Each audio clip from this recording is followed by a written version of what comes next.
Hello, my wonderful subscribers. I'm sorry that I left you guys hanging for some weeks, but before I get started, I just want to say thank you very much for giving me 300 subscribers. It happened very quickly. Like literally when I posted the virginity story time, I'm pretty sure I was at early 200s or the end of 100. So when I saw that I was at 300s, and I'm like getting messages back to back from YouTube saying someone subscribed or someone liked or someone commented, I appreciate every single last one of you. As you guys can probably see, I got a lot of views on my last story time, so I decided why not do another one. This story time is very, very personal though, very emotional. I'm gonna try my best not to cry, but yeah, I just want to give it out to you guys.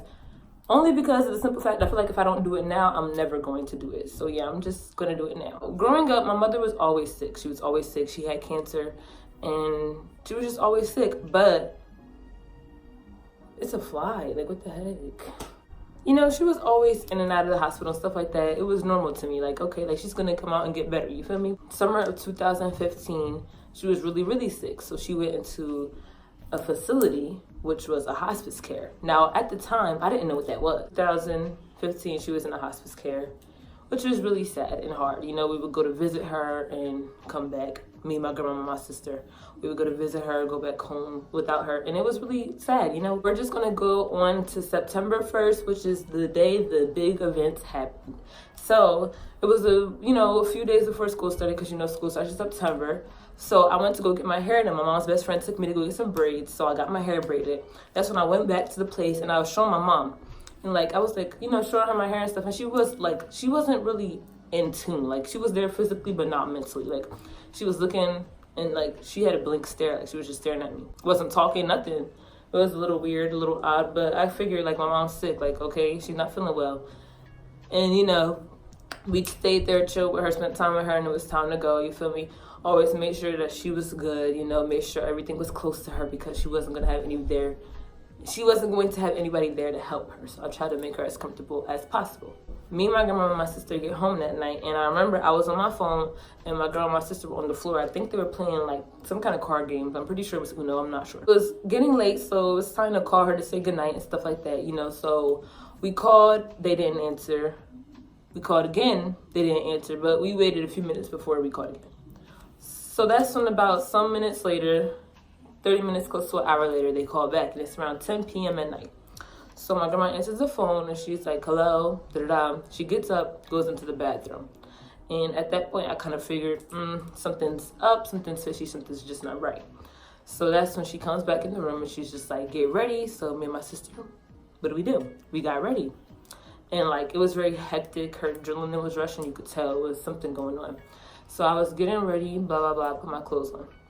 So that's when we get in the car. My grandma's driving. The place is like a 8-minute drive. It wasn't that far. So we're driving. And no one's really talking. Okay, so that's when we get to the place. So we all get out the car. My grandma rushes first, and then I'm behind her, then my sister's behind me.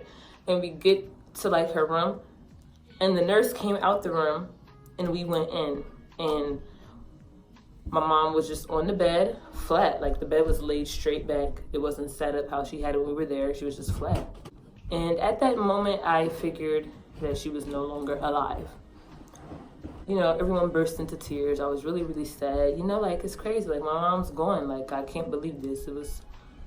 My whole world shattered. Going into 8th grade, like, right before school, like, literally. It was literally like a week, literally like a week before school started. So it was just hectic, like, oh my gosh. So, I'm crying, grandma's crying, my sister's crying. And that's when the first person I called was my dad. So I called him, I was like, my mom passed away, da-da-da. He's like, huh? I think he had just got off of work or something. So he lives like 45 minutes away from where I was at the time.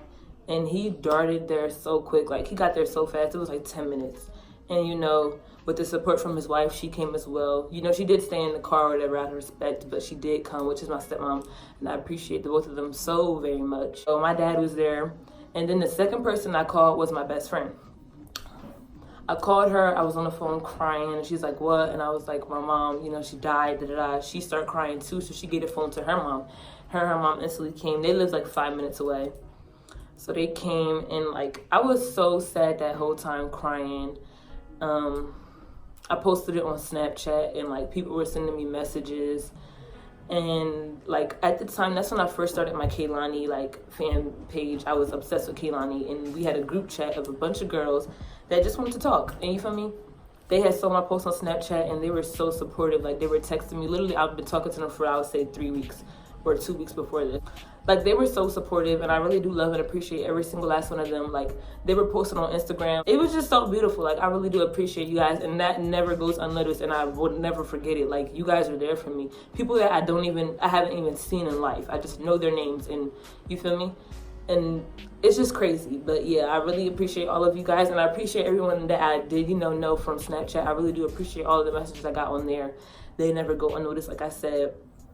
And so yeah, so my best friend came, and it's like I said, I was very emotional at the time, but literally when she came, like, my whole world turned around. And like, who would have ever imagined you're in the same room as your deceased mother and you could be happy? Like, literally, when my best friend came, I was happy. Like, there was the bed my mom was on, there was another bed. Me and my best friend were sitting on the other bed, and we were looking at pictures of us on my phone, like, just reminiscing about memories and stuff. And I had a smile on my face, which, who would think that in a moment like that you would have a smile on your face? It's just crazy. Like, the bond we share, the connection we have, like, so it wasn't all bad. I did have the support system I needed. And, I just came to the realization that everything happens for a reason. So, yeah, that's what happened that day. We had to get, like, the funeral and stuff situated, like, obituary, and she has to do one in the newspaper and stuff like that. Of course, we said no.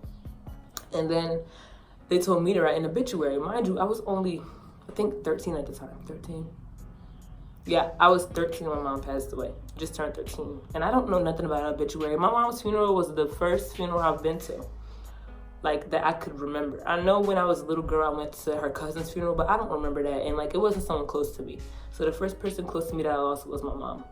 So for me to write an obituary was kind of, like, outrageous. It wasn't perfect, but of course, I was a rough draft, and they just took mine and made it a final copy. September 3rd comes, and things for the funeral are getting finalized. We finalized that she was having a janazah service, and that's when we just had to get her preparation ready.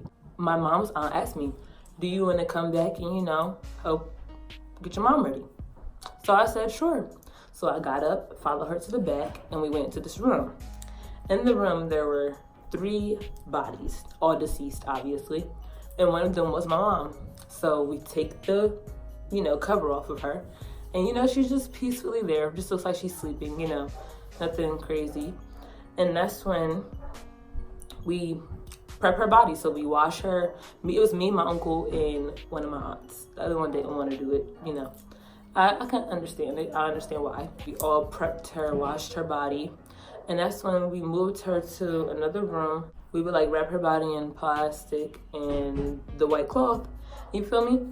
Basically kind of like a mummy. I wasn't scared, or like, I would do anything to see my mom, no matter what the condition she was in. So when they said I could go back there and help, no doubt I'm back there, like, dead, alive, like, hurt, like, I don't care what kind of condition she was in. I just wanted to see her. So everything was getting realer and realer by the hour. So, like, after we finished that, we went back down to where we live at, and we went to the mall to get shirts made with my mom's picture on it. And, like, that's when it was, like, really hitting me. Like, I think that moment is when it really hit me, that we were getting shirts made with her picture on it that said RIP and blase blase on the back. September 4th is the day of the funeral. This day I woke up, and we got ready for the funeral and stuff.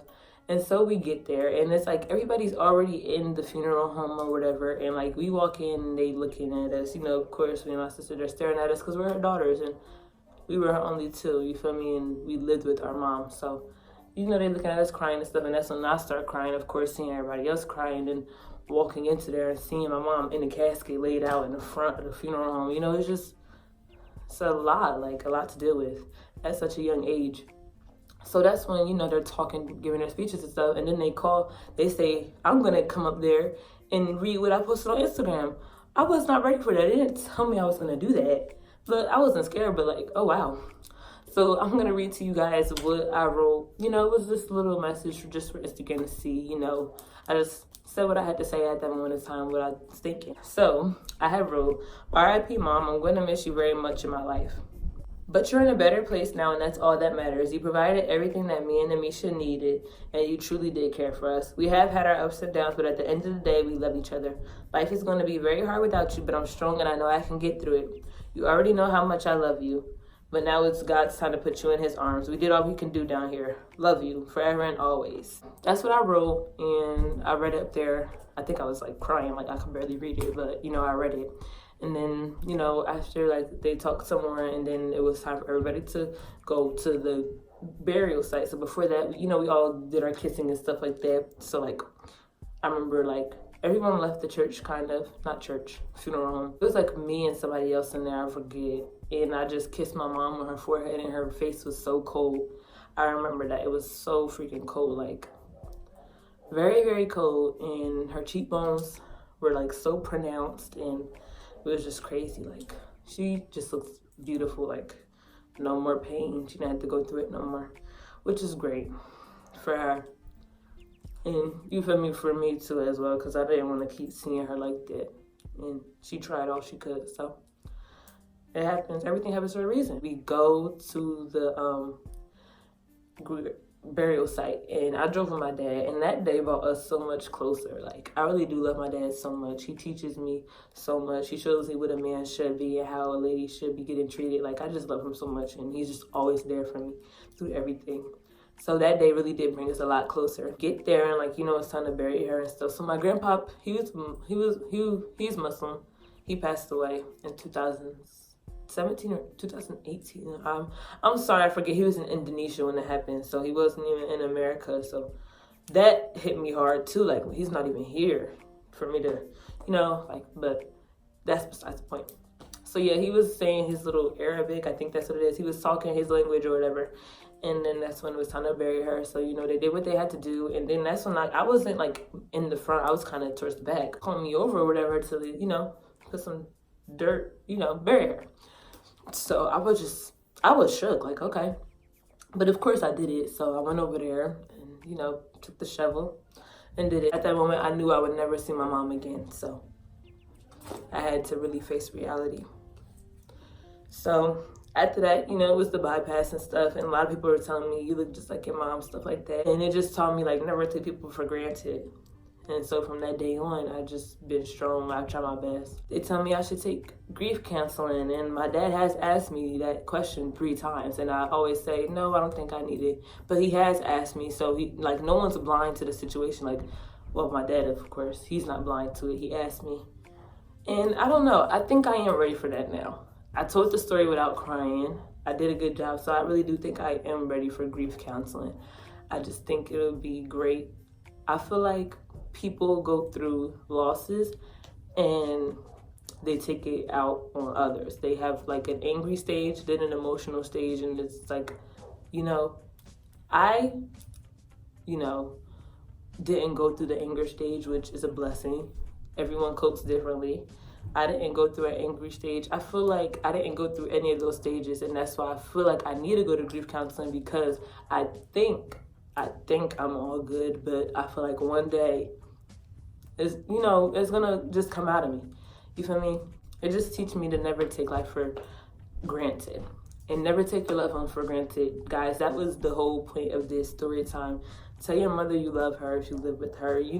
Especially for a teenager, you're my age, I'm 16, turning 17 soon. You're going to go through stuff with your mom. That's regular. I was only 13 when my mom passed. She was there for me to, get my period and stuff like that, but not high school stuff like boys and stuff like that. It's a lot that I didn't get to experience with my mom that I wish I could. And then that then makes me think about my future, like, wow, she's not going to be there when I go to prom. She's not going to be there when I graduate high school. She's not going to be there when I get married. She's not going to be there when I have my first kid. That is why I feel like I need to go to grief counseling. And there's nothing wrong with that. I feel like people need to learn how to deal with their problems rather than take it out on someone else or try to put all their problems onto someone else. Find a way to deal with it. To go along with all of this, like, I have had moments where I felt my mom's energy around me. I've had dreams about her a few times, about like 3 or 4 dreams I've had about her. And there's one, experience I had. Let me tell you guys, I went to go visit her gravesite with my dad one day. And it was a grasshopper on her gravestone, right? Headstone. And I get home, and like that summer, within that same time frame, it was a cricket in my room, like, or what did I say, grasshopper? I forget. Those things that jump. It was one of them, like, in my room. So like, it's stuff like that, like signs from God, just to show that they're still around, their energy is still around. Like, you may lose somebody close to you, but at the end of the day, like, energy never dies. So her energy is always going to be around. I hope you guys enjoyed this story time and learned something new about me. I hope this gave you a different outlook on life, to not take your loved ones for granted, and, you know, stay strong, because everybody dies, you feel me? So you just gotta cherish the ones you have while you do it. Don't take them for granted. Just because someone is family, if they're toxic to you, toxic in your life, that does not mean that you need to put up with their BS. Because just because they're family, it does not mean anything. If they're toxic, let it go. Because at the end of the day, you rather let the toxic energy go than to deal with it. And then one day something happens to one of you guys, and guess what? You left off on a bad note. Just let it go. It's like a bunch I'm dealing with right now, but I'm just learning how to cope with it. And yeah, it's just all making me stronger. So, and I don't question God as to why he did it, because I know there's a reason behind it. So yeah, like I said, oh, my voice. Like I said, I hope you guys enjoyed this video. Like, comment, subscribe, and you know, no one's life is perfect. Everyone's going through something. So if you ever need somebody to talk to, just message me on Snapchat. I do reply to everybody. Anybody could text me. Anybody can add me. And you can comment. I'm here for everybody. Like, if you ever need somebody to talk to, I'm here. I love you all. Peace.